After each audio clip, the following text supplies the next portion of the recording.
Good morning, Belita. Hi, John Michael. It's good to see you. It's good to see you. I'm glad we can do this and be I together. am too, yes.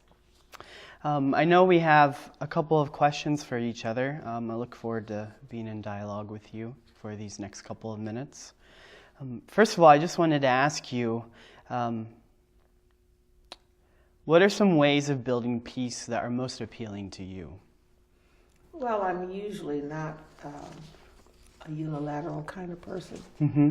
I'm multi-layered, and I like to take a multi-layered approach to things that I'm engaged in. And so that answer would include a number of different things. I've always believed that it's good to start from the ground floor up, so to speak. Sure. So I think that one of the things that we can do is to work with children. I really think that, you know, if you start with the middle school age and continue instilling in young people ideas about living a nonviolent lifestyle, that you have a greater hope of building that kind of a community. So one of those things would be working with young people, teaching them about the things that make for peace. The other thing is working with the community, offering services and providing information, which helps to feed into the idea that there is another way, to raise the awareness of exactly what it means to be a peacemaker and what is required to build peace. And in my way of thinking, one of those basic things is just sharing some of the commonality that we all hold in terms of being a part of the same community. And it starts with the local neighborhood, and it extends throughout, you know, whatever the municipality is, and then it eventually becomes a worldview. I agree with you that it is multi-layered, and I think that's where I see myself as well. And I actually really appreciate that you brought up the education aspect. That's where I think it should start as well, is that we start with little kids, start with middle school, not start, but little kids, and we educate kids with how to engage bullies in school or something else that's relevant with them. And I know we have a common friend in Gerald Rhodes, and his program Agape Satyagraha, I think, has been wonderful in starting that. But also another, I think, aspect of peace building that has become really attractive to me has been incorporating the idea of shalom, of it's not just humanity, but also all of creation that needs to be at peace. And so in my own life, I've been trying to maybe eat more simply, eat more local, and my wife and I especially have been trying to be engaged in taking care of the environment and being more conscious of how we care for the earth. So it is education for youth, starting off young. And also that education aspect of, I think, taking care of the earth and educating each other on what that means to live sustainably and simply. And when you bring up something like that, you really delve into the nature of it being so multifaceted, so multi-layered. And of course, the environment in which I serve, the inner city of Harrisburg, Pennsylvania, there is a certain need for that idea of shalom. But before you can even begin to tap into that, you have to provide a certain level of safety and a certain level of trust and a certain sense that there is the possibility and the opportunity to find another way of living. So I think, you know, as you build, you start where you meet people, and then you build up toward what you hope to achieve. From what I can see in certain places, you start at different levels. So you're at a place where you're highly developed and well educated, and you can focus on that shalom. And I think for people who are in the trenches, like those of us who are working in the inner city with the people who are being threatened so much by violence in their lives, that we have to take little baby steps. Tell me now, John Michael, we're talking about building peace. How are justice and peace related in your thinking or in your experience? I've been trying to think of this one, and I don't think you can. This is really complicated.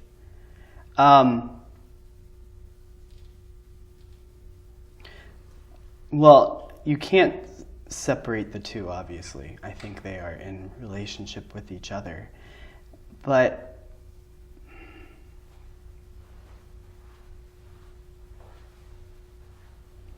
well, do you want to give me some of your ideas? I can see if I can feed off of you. I'm going to cheat. Yeah, I know you asked don't my have husband this. as I was considering these questions, I asked my husband, there's a popular phrase that's used at many protests of various kinds. No justice, no peace. And that is interchangeably spelled N-O, no justice, N-O, no peace, and K-N-O, no justice, no peace. From my perspective, you're right, the two do go together, but all too often, many people who proclaim to be peacemakers or peace seekers don't include the aspect of justice making. And until we can have the broader community and worldview connected to justice and peacemaking, I don't think that we will be able to have a measure of peace as long as we have the continuing widening of the gap between the haves and the have-nots, which certainly is not just. You know, I think that it will be difficult for us to help people to understand the value of being at peace with one another and understanding that shalom that you talked about before. I was going to say, it kind of goes back to what we were talking about, how it is multi-layered and how it does need to be this holistic perspective, doesn't it? I think it does. And so when you're trying to teach youth, for example, about adopting a nonviolent lifestyle and how to deal with bullying, you need to also help them to understand how the political system is so much involved in our day-to-day life, and sometimes we don't even recognize it. So it's one thing to work on the interpersonal level, but it's another thing to then seek justice through those who are responsible for legislating laws and enforcing with equality the laws that are on the books. And keeping them accountable. Yes, exactly. Would you mind telling me someone who inspires you to do this type of work, to build peace and to be a peacemaker?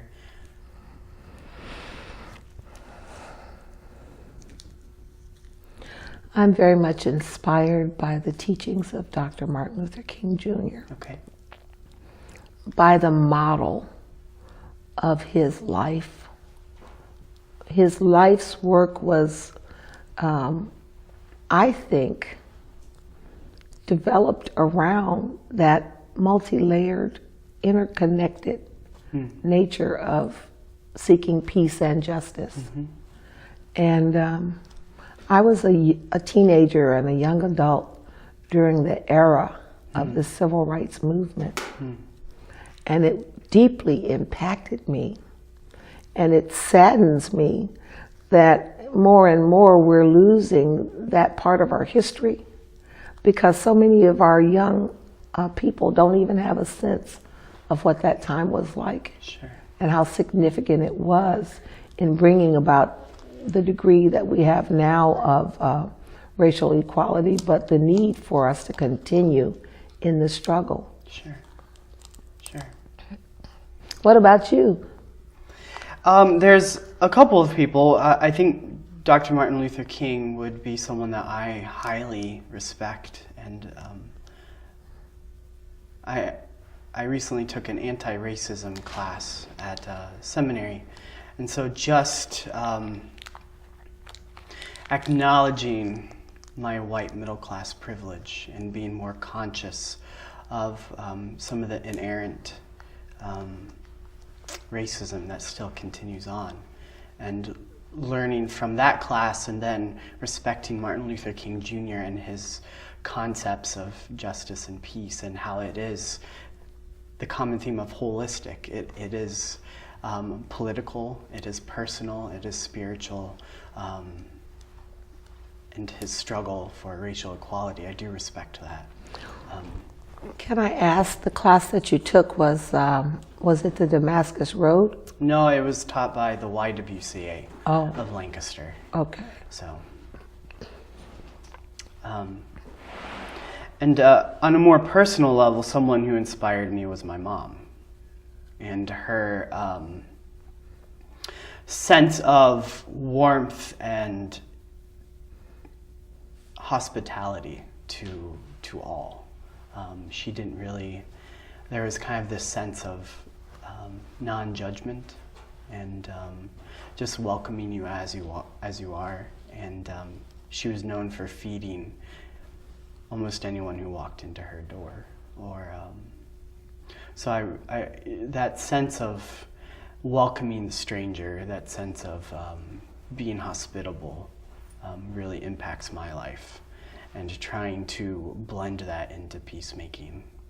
So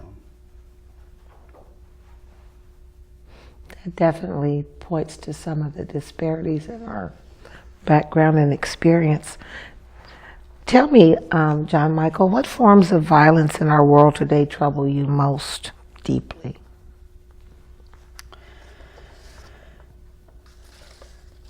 One of them that I think, I really appreciate the work you do in Allison Hill, especially with Heeding God's Call. And I do live on Derry Street, and so I'm not directly impacted by the violence that goes on there, but I am disturbed by the violence that does occur in Allison Hill, and especially with the young men especially that are impacted by that. And another one that, I know this is extending the definition, but growing up in Kenya, I did see a lot of extreme poverty. So I know I've read of many people who define poverty as a form of violence. And so that does trouble me still to this day. And I'm still trying to figure out what is my role in trying to alleviate that. It's interesting that you should say that, because of course, as we celebrated the decade to overcome violence, part of that process was to examine, to name, and to uplift all the various types of violence. And you're right, poverty was identified as one of those. For me, in terms of being deeply troubled by the violence in the world, I'm very much concerned about the degree of unrest and the degree of loss of life around the world as a result of political disputes and territorial, disputes.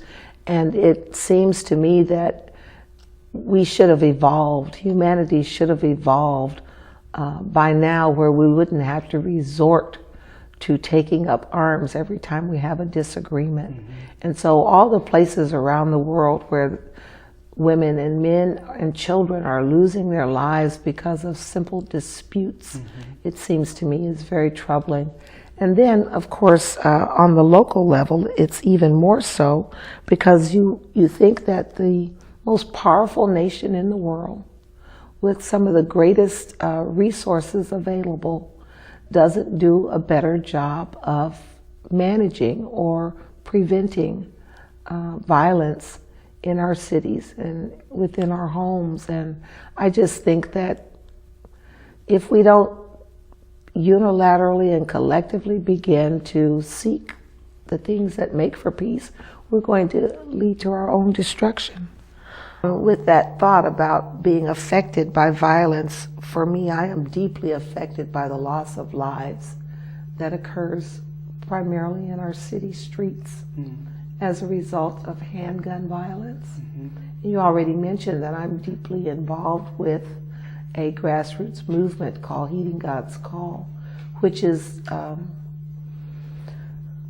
devoted to raising awareness and inspiring hope and taking action to end illegal gun violence. And the community in which I serve, Harrisburg is a small city of about 49,000, And yet we have one of the highest per capita homicide rates of any city in the nation, in the Commonwealth of Pennsylvania especially. And it strikes me, and I don't know that this impacts other people to the same extent, but it strikes me that for each one of the young men or young women who loses their lives to handgun violence, we've lost 2 or 3 generations. And we can't keep killing one another and expect to continue to prosper. Sure. Along those same lines, would you mind just telling me more of your role with Heeding God's Call? Well, the Heeding God's Call movement is an outgrowth of a gathering that occurred in Philadelphia in 2009. It was sponsored by the historic Peace Churches, which included the Church of the Brethren, the Mennonite Church USA, and the Philadelphia Yearly Friends Meeting. Okay. 2 years went into the planning of this event, and it was held over the Martin Luther King Jr. weekend. So it began on a Monday and it lasted the whole week. And there was intentionality in including public witness in that event, and that was to picket at a local gun shop. I was deeply moved and impressed by all of the events that took place during that gathering. Okay. I had already been engaged in some local peacemaking by holding prayer vigils in the Allison Hill community. And the Heeding God's Call gathering gave me a body of work and some principles from which to organize my efforts and to focus, my actions. And so those of us from the Harrisburg area who were in attendance decided it would be a good idea for us to have a Heeding God's Call chapter in Harrisburg. And since 2009, we've been working to try to bring awareness to the fact that there is another way of life. Something must change, and enough is enough. Sure. We're talking a lot about peace and peacemaking. It's interesting to know for me how your family or ethnic heritage feeds your vision and dreams of building peace. You already mentioned your mom and being an inspirational person in your life with regards to peacemaking. What other factors from your background or ethnicity inform that for you? It was early on, well, as I got older, I found out how much my family was involved in, I think the language, the things that make for peace, as we've been talking about. And I was raised a missionary kid, and in a more evangelical denomination, which didn't have a message of peace. But as I've gotten older, I found out that my parents had wonderful relationships with Mennonite missionaries, and that really impacted my dad and then how he responded to doing missions. But when we moved back to the U.S. from Kenya, there was this restlessness of, we want to be able to find a body of believers that does participate in peacemaking in the many forms that it looks like. And so that's when we found the Church of the Brethren. But to directly answer the question, my dad and mom, they both have that sense of hospitality, but my dad especially recently has become more outspoken, especially for peace education, has become more outspoken with local peacemaking. Even though he lives in Mechanicsburg, he is aware of the violence in Harrisburg, and really tries to support the peacemaking that's going on there. So with my family, again, I guess the common theme is the sense of hospitality, the sense of living holistically, and the sense of peace education and that drive. I have to say that nothing in my background and upbringing or experiences fed into the persona of being a peacemaker or understanding the things that make for peace, or even thinking about being a peacemaker.